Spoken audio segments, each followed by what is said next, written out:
दोस्तों आज की वीडियो में बात करने वाले हैं। जैसे आप सभी को पता होगा, म्हाडा का फॉर्म फिलिंग चालू है। अगर आप भी फॉर्म भरना चाहते हैं तो आप फॉर्म भर सकते हैं। और नासिक का फॉर्म फिलिंग चालू है, उसके लिए बहुत सारे एप्लीकेंट है, लोगों का कमेंट आ रहा है कि हम भी फॉर्म फिलअप करना चाहते हैं, पर फॉर्म भरने के लिए क्या क्या एक इंपॉर्टेंट डॉक्यूमेंट होते हैं, क्या क्या ऐसे डॉक्यूमेंट है जो अनिवार्य है आपके पास होना चाहिए, तभी आप म्हाडा का लॉटरी का फॉर्म भर सकते हैं।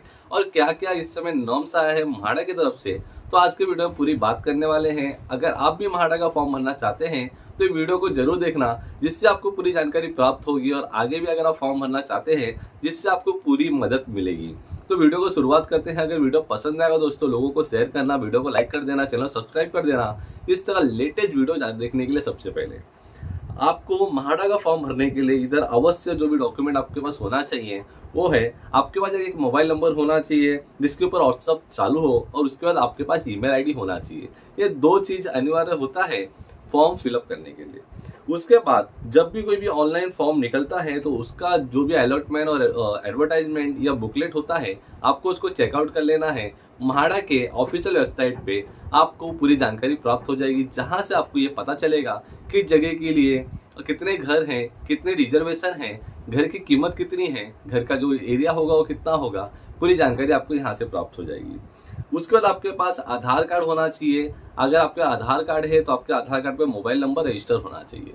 उसके बाद आपके पास पैन कार्ड होना चाहिए। पैन कार्ड आपके पास होगा तो आप इसके लिए फॉर्म बड़े आसानी से फिलअप कर सकते हैं। उसके बाद आपके पास डोमिसाइल सर्टिफिकेट होना चाहिए, और डोमिसाइल जो भी आपका सर्टिफिकेट होगा वो 2019 मतलब 1 जनवरी 2019 के बाद का होना चाहिए। उससे पहले का होगा तो नहीं चलेगा। और जो आपका डोमिसाइल होगा उस पर बारकोड या स्कैनर होना चाहिए, जिसके बाद आप अपने डोमिसाइल को अप्रूव करा के फॉर्म फिलअप कर सकते हैं। अगर आप इनकम सर्टिफिकेट की बात कर ली जाए म्हाडा का फॉर्म फिलअप करने के लिए, या आपका ITR, तो कब का होना चाहिए जान लेते हैं। जो भी आपका इनकम सर्टिफिकेट है वो 1 अप्रैल 2020 से लेके 31 मार्च 2023 तक का होना चाहिए। जो आपका ये पुरावा होगा कि आपका जो इनकम है वो कितना है, आप अपने नियर बाय तहसीलदार ऑफिस से ये प्राप्त कर सकते हैं, जिसमें आपका जो फैमिली का इनकम होगा वो आ जाएगा। उसके बाद आप किसी रिजर्वेशन कैटेगरी से आते हैं, कास्ट से आते हैं, SC ST NT DT, आप किसी भी कास्ट से आते हैं, रिजर्वेशन से आते हैं, तो आपके पास उनका रिजर्वेशन डॉक्यूमेंट होना चाहिए जिसको अपलोड करना पड़ेगा फॉर्म फिलअप करने के लिए। या आप जब भी फॉर्म फिलअप करते हैं और आपको लॉटरी लगती है तो उसके 4 महीने के अंदर आपको अपने डॉक्यूमेंट अपलोड करने होते हैं। आपका कास्ट सर्टिफिकेट के साथ आपका कास्ट वैलिडिटी भी लगेगा, जिसको आपको बनवा लेना है। आपको उस समय लगेगा जब आपको लॉटरी लग जाएगी।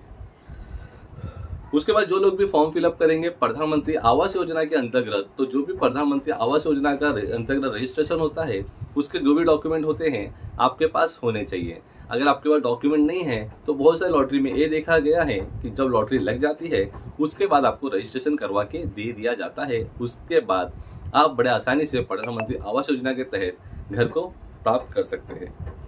उसके बाद जो भी इनके नॉर्म्स हैं मैं आपको बता दूं कि अगर आप फॉर्म फिलअप करना चाहते हैं तो आपकी उम्र 18 साल से ज़्यादा होनी चाहिए। अगर 18 साल से कम है तो आप इनके लिए फॉर्म फिलअप नहीं कर सकते। जो भी हस्बैंड वाइफ अगर उनकी शादी हो चुकी है तो उनका जो भी इनकम है आपको शो करना होगा। या कोई भी हस्बैंड वाइफ उनके नाम पे कोई भी प्रॉपर्टी होगी, कोई भी रजिस्टर्ड प्रॉपर्टी होगी, तो फॉर्म फिलअप नहीं कर सकते। वो महाराष्ट्र के निवासी या रेसिडेंट होने चाहिए। अगर आप महाराष्ट्र के निवासी हैं तो आपके पास जो डोमिसाइल है वो आपके होना चाहिए, और महाराष्ट्र के जो निवासी है वो फॉर्म फिलअप कर सकते हैं जिनके पास डोमिसाइल सर्टिफिकेट है। इसके बाद बहुत सारी ऐसी जानकारी है जो आपको यहाँ पे इनके ऑफिशियल वेबसाइट पे मिल जाएगी, जो आपको यहाँ इसकी लिंक आपको डिस्क्रिप्शन में मिल जाएगी, जहाँ से आप ये PDF को डाउनलोड कर सकते हैं और यहाँ से आपको पूरी जानकारी प्राप्त हो जाएगी। इतने से डॉक्यूमेंट लगते हैं म्हाडा का फॉर्म फिलअप करने के लिए। अगर उसके बाद भी आपको कोई दिक्कत है आप हमें कमेंट या मैसेज कर सकते हैं, जिसके बाद हम आपको डेफिनेट हेल्प करेंगे। तो इतने डॉक्यूमेंट रेडी कर लीजिए, आप बड़े आसानी से आप नासिक का फॉर्म फिलअप कर सकते हैं और फॉर्म फिलअप करके खुद के